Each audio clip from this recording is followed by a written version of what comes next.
आज इस प्रेस वार्ता में आप सभी पत्रकार बंधुओं का स्वागत अभिनंदन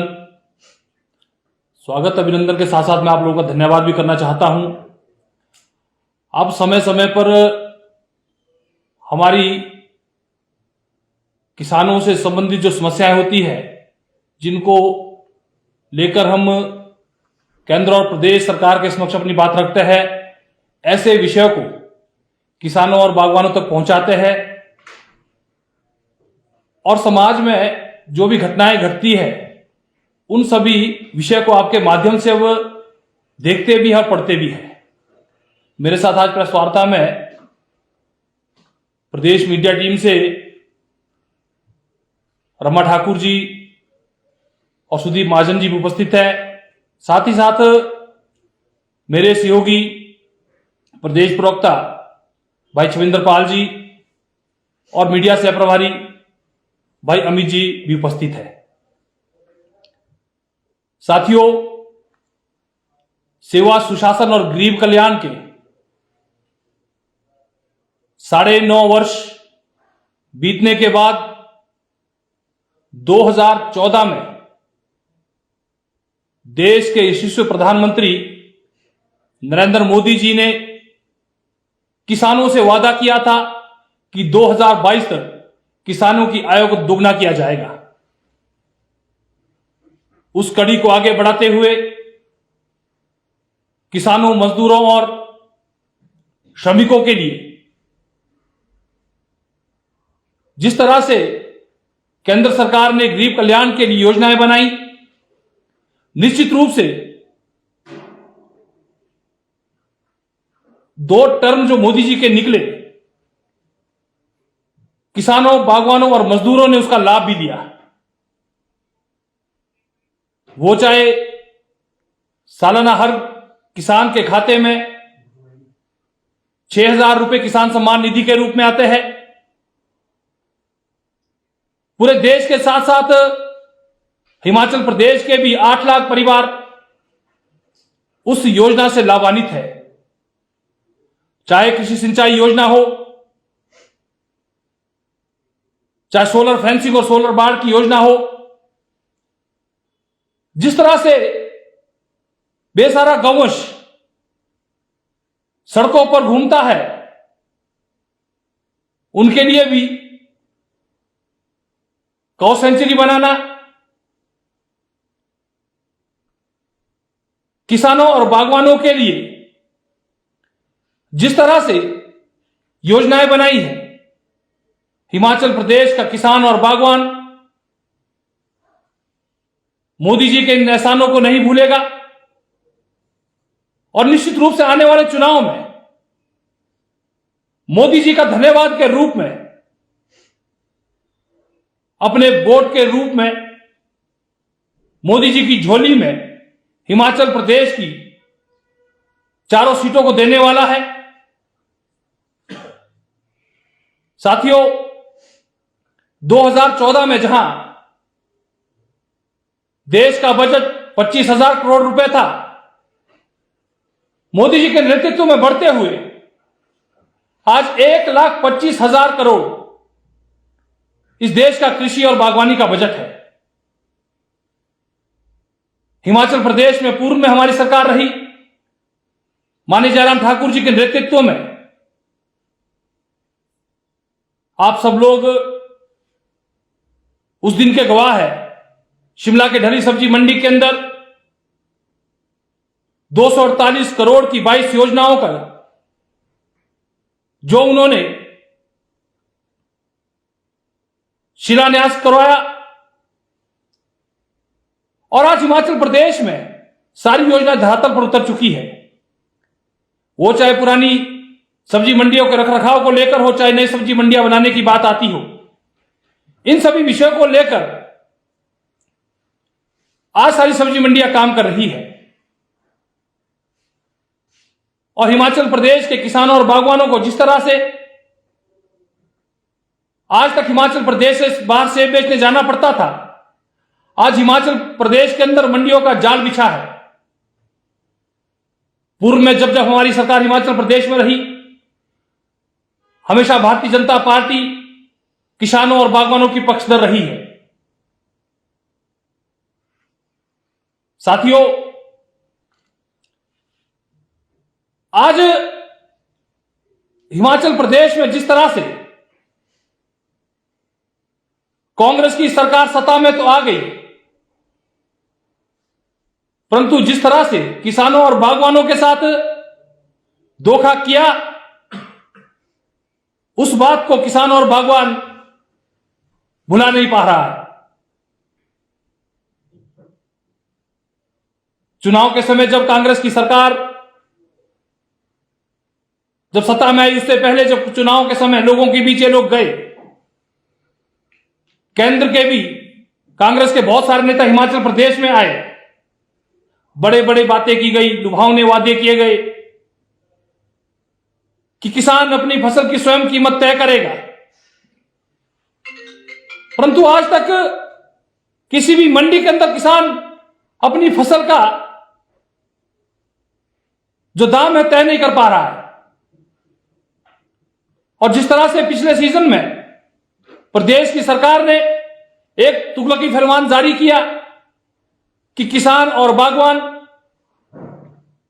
अपना सेब किलो के हिसाब से बेचेगी, अनन फनन में सरकार ने निर्णय तो ले गया, परंतु व्यवस्था नहीं बनाई। हिमाचल प्रदेश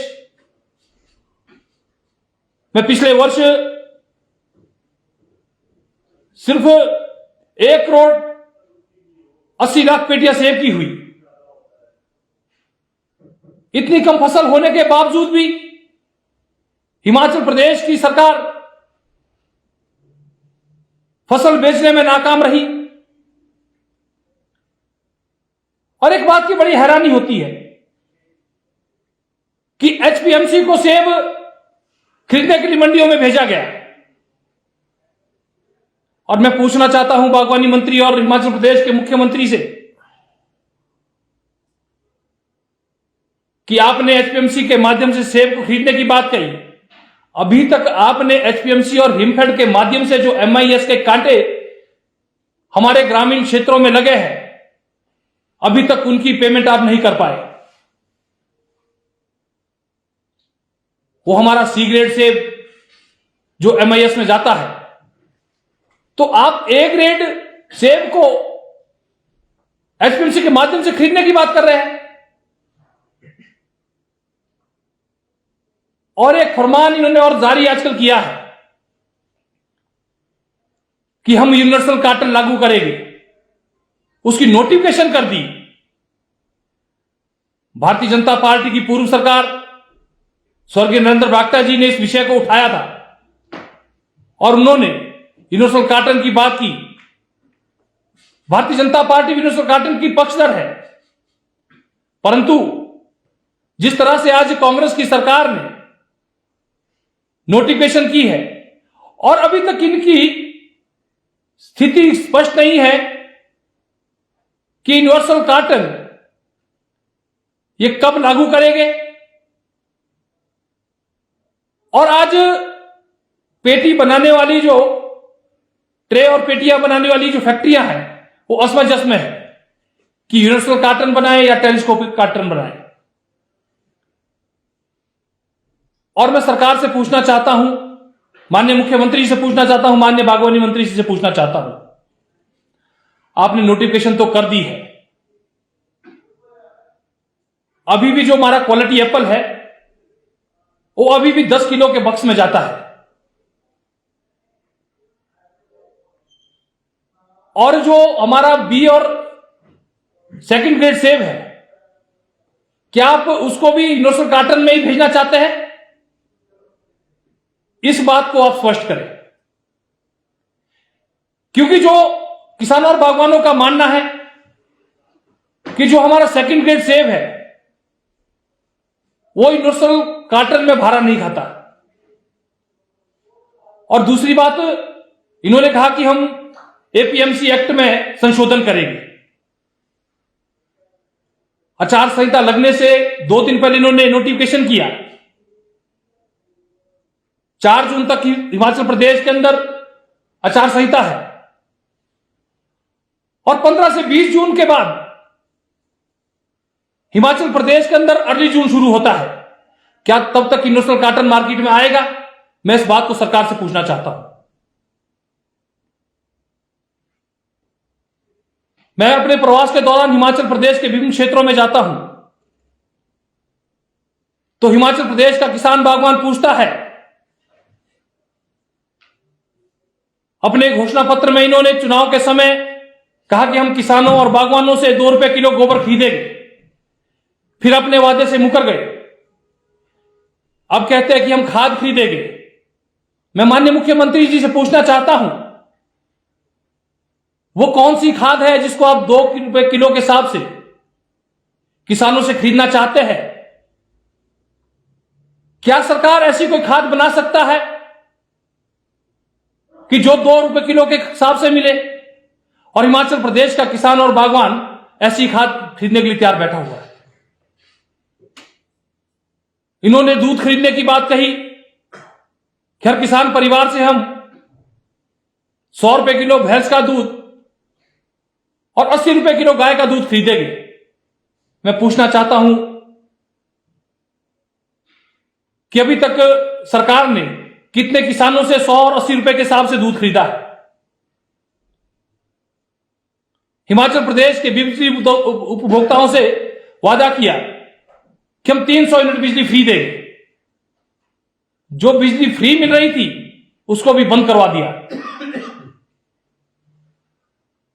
कांग्रेस हमेशा किसानों के साथ धोखा करती है। कांग्रेस किसान विरोधी है। साथियों, आप लोगों को ध्यान होगा, आपदा के समय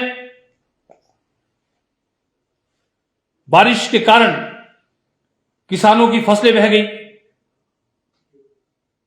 2500 करोड़ का नुकसान हिमाचल प्रदेश के अंदर हुआ, चाहे वो मौसम के कारण हुआ, चाहे ओलावृष्टि के कारण हुआ। मैं इनके घोषणा पत्र में देख रहा था कि हम किसानों की जो फसल का नुकसान होगा उसकी भरपाई करेंगे। क्या आपने बीते वर्ष जो नुकसान हुआ, अभी तक आपने कितना पैसा किसानों को दिया? मैं इस बात को भी सरकार से पूछना चाहता हूं। साथ ही साथ जिस तरह से आपदा में सड़कें खराब होने के कारण किसान अपनी फसल को समय पर मंडियों में नहीं पहुंचा सके, ऐसे में किसान ने मजबूरन अपना सेब नाले में बहा दिया और ऐसे किसान पर 1 लाख का जुर्माना करना, यह किसानों के साथ सरासर धोखा है। भारतीय जनता पार्टी हमेशा किसानों की पक्षधर रही है, किसानों और बागवानों की हर समय मदद की है और भारतीय जनता पार्टी किसान मोर्चा के नाते जो हमारी जिम्मेदारी बनती थी, हमने समय समय पर सरकार के समक्ष रखी है और केंद्र की सरकार ने जो भी किसान कल्याणकारी और मजदूरों के लिए योजनाएं बनाई हैं, उन योजनाओं को समय समय पर किसानों बागवानों तक पहुंचाना ताकि किसान और बागवान उसका लाभ ले सके। ऐसा करके हम अक्सर किसानों के बीच रहते हैं, किसानों की समस्याओं को सरकार तक पहुंचाना और सरकार की योजनाओं को किसानों तक ले जाना, इस कड़ी में किसान मोर्चा काम करता है। आप लोग आज किस प्रेस वार्ता में हमारे आग्रह पर शामिल हुए, आपने हमारा निमंत्रण स्वीकारा, आप सभी लोगों का बहुत बहुत धन्यवाद।